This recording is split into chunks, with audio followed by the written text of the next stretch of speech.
Baik, apa kabar anak-anak kelas 6? Berjumpa kembali di mata pelajaran PJOK. Nah, anak-anak masih ingat dengan pelajaran PJOK ya? Tentunya tentang pendidikan jasmani, olahraga, dan kesehatan. Nah, anak-anak, sebelum kita memulai pelajaran, seperti biasa kita selalu dahulukan dengan berdoa. Mari kita berdoa ya, menurut keyakinan dan kepercayaan masing-masing. Berdoa mulai. Terima kasih Tuhan, hari ini kami masih bisa mengikuti pelajaran dan Miss Rina masih bisa dalam keadaan sehat, masih bisa mengajar anak-anak. Semoga pembelajaran materi hari ini yang Miss Rina berikan bermanfaat untuk anak-anak dan anak-anak bisa mengikuti dengan baik. Terima kasih Tuhan. Berdoa selesai. Nah, baik anak-anak, Miss Rina akan lanjutkan ya tentang pembahasan materi ini. Materi yang akan Miss Rina bahas yaitu tentang pembelajaran bab 3 atletik. Anak-anak pernah mendengar atletik? Tentunya sudah ya, anak-anak kelas 6. Atletik itu didapat dari kelas 1, anak-anak pasti pernah dibahas juga dengan mister atau misnya yang pernah mengajar ya.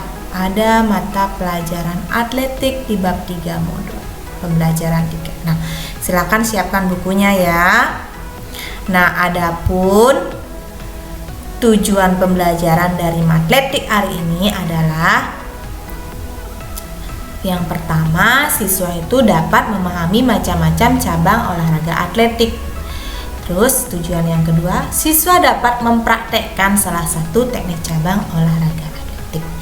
Nah, atletik adalah salah satu cabang olahraga perorangan yang terdiri atas nomor lari, ada lompat, lempar, atau tolak. Istilah atletik berasal dari bahasa Yunani yang diambil dari kata athlon, yang artinya berlomba atau bertanding.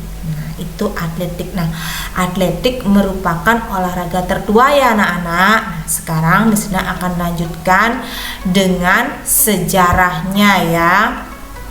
Nah, sejarah atletik di sini Miss akan bacakan, anak-anak sambil mendengar ya. Sejarah atletik diperkirakan berawal dari peradaban Mesir sekitar 3000 sebelum Masehi. Kemudian disebutkan juga di awal tahun 1829 sebelum Masehi digelar Thailtins Games di Festival Lughnasadh, termasuk berbagai bentuk perlombaan trek dan lapangan. Olimpiade kuno di Yunani yang dimulai 776 sebelum Masehi selama 11 abad lamanya mempertandingkan beberapa cabang atletik. Namun, sejarah atletik modern seperti yang dipertandingkan hingga kini dimulai dan berkembang di Inggris pada 1154 Masehi. Nah, olahraga ini mengalami pasang surut sehingga akhirnya perlombaan amatir pertama di Inggris digelar pada 1825, baru pada dekade 1860-an. Nama atletik di Inggris mulai mengemuka terutama sejak dibentuknya Amateur Athletic Club atau yang disingkat dengan AAC ya. Pada 1866 yang kemudian diubah menjadi Amateur Athletic Association atau AAA. Nah, itu organisasinya ya yang dibuat sekitar tahun 60-an. Sementara di Amerika Serikat pada tahun 1879 dibentuk National Association of Amateur Athletes of America atau disingkat dengan NIAAA. Sejarah atletik mencatat pada 1912 didirikan International Amateur Athletic Federation. Sampai sekarang untuk tingkat internasional atletnya dinamakan IAAF. Nah, untuk tingkat dunia ini di Stockholm, Swedia. Ya. IAAF bertugas melakukan standarisasi pencatatan waktu dan rekor dunia serta menyelenggarakan kompetensi atletik di seluruh dunia. Ya, dia menyelenggarakan kompetisi atletik di seluruh dunia. Jadi mewadahi organisasi atletik untuk tingkat dunia namanya IAAF ya anak-anak ya.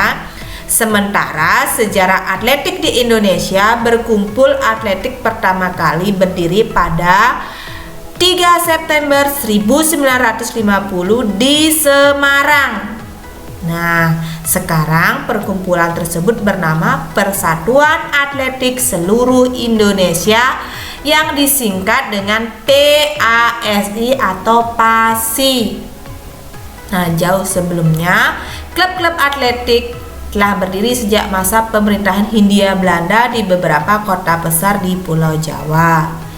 Organisasi atletik zaman Belanda adalah Netherlands Indisch Athletic Unie atau NIAU atau Perserikatan Atletik Hindia Belanda pada tahun 1917.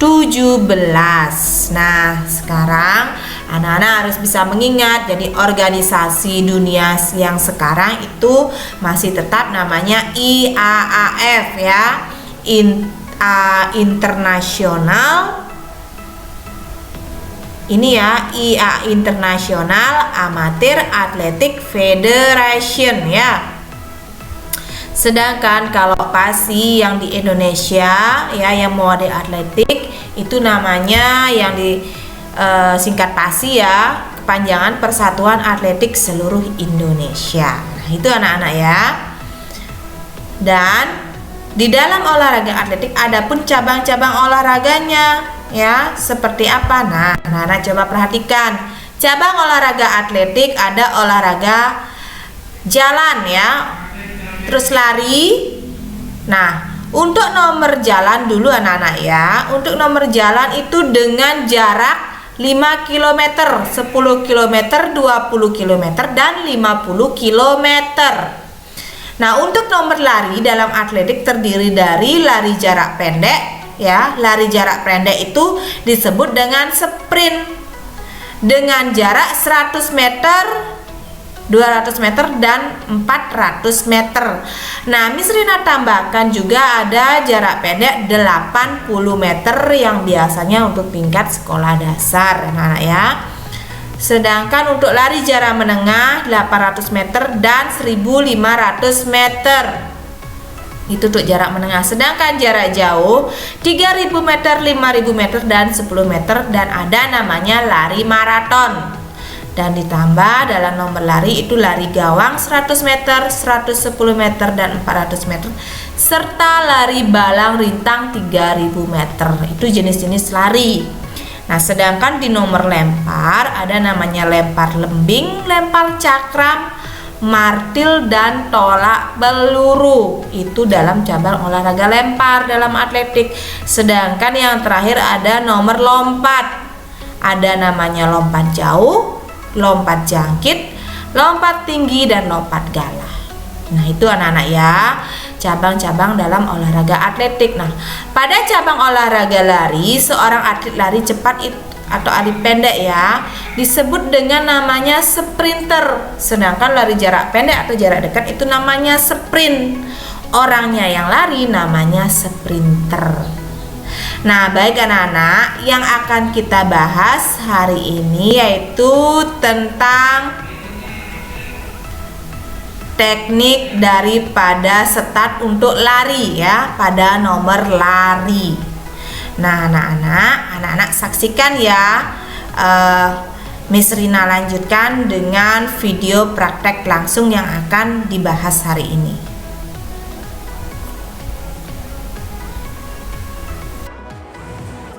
Baik anak-anak, sekarang Miss Rina akan lanjutkan dengan materi prakteknya ya. Nah, barusan Miss Rina sudah menerangkan untuk teorinya tentang atletik ya. Nah, kali ini untuk prakteknya Miss Rina akan bahas teknik start. Nah, di dalam start itu ada 3. start jongkok, start berdiri, dan start melayang. Nah, bagaimana caranya start jongkok, bagaimana caranya start berdiri, dan yang terakhir start melayang. Nah, anak-anak, untuk start jongkok itu digunakan untuk lari jarak pendek atau lari jarak dekat yang disebut dengan sprint. Nah, di teori kita sudah jelaskan ya, untuk lari jarak pendek, jarak dekat menggunakan start jongkok. Bagaimana start jongkok? Nah, perhatikan ya. Start jongkok, posisi siap, kaki depan belakang. Nah, dengarkan aba-abanya. Bersedia, saat bersedia, tangan diangkat, ambil nafas.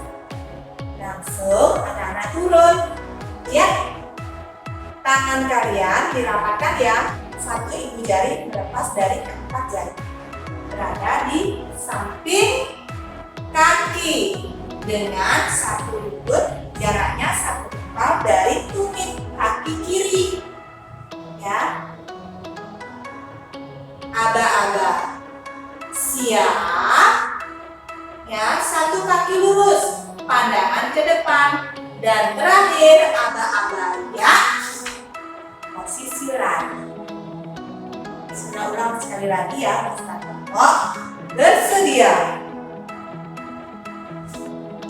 siap, iya. Itu untuk start jongkok dari jarak pendek ke jarak dekat yang disebut dengan sprint. Sedangkan pelarinya disebut dengan sprinter ya, anak-anak ya. Terus yang kedua ada namanya start berdiri. Nah, start berdiri itu digunakan untuk lari jarak jauh atau juga lari maraton ya. Bagaimana sikap untuk posisi start berdiri? Nah, start berdiri posisinya tetap berdiri dengan tangan siap untuk berlari ya. Jadi posisi badan agak condong ke depan ya. Kaki kiri depan, kaki kanan ke belakang dengan jarak tidak terlalu jauh. Ini namanya start berdiri. Nah, anak-anak, itu baru kedua start yang disengaja bukan. Yang terakhir itu tentang start melayang. Nah, start melayang ini ada pada lari estafet. Jadi hanya lari estafet yang menggunakan start melayang. Bagaimana bentuk atau posisi start melayang? Nah, posisi start melayang itu menerima stok atau tongkat dari pelari yang memberikan tongkat. Posisinya seperti apa? Sama seperti start berdiri. Tetapi untuk start melayang, dia posisi badan itu lebih membungkuk dengan tangan siap menerima stok atau tongkat dari pelari yang memberikan stok. Ya. Nah, itu anak-anak ya, penjelasan 3 teknik start yang dilakukan.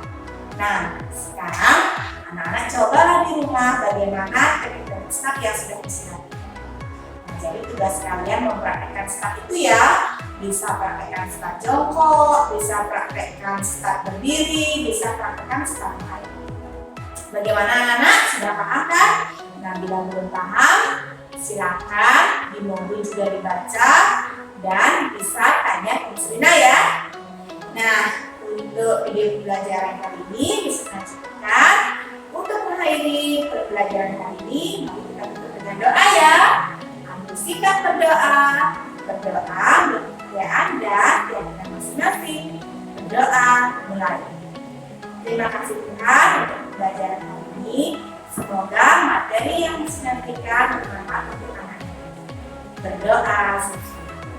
Baik anak-anak, sampai bertemu di pembelajaran berikutnya.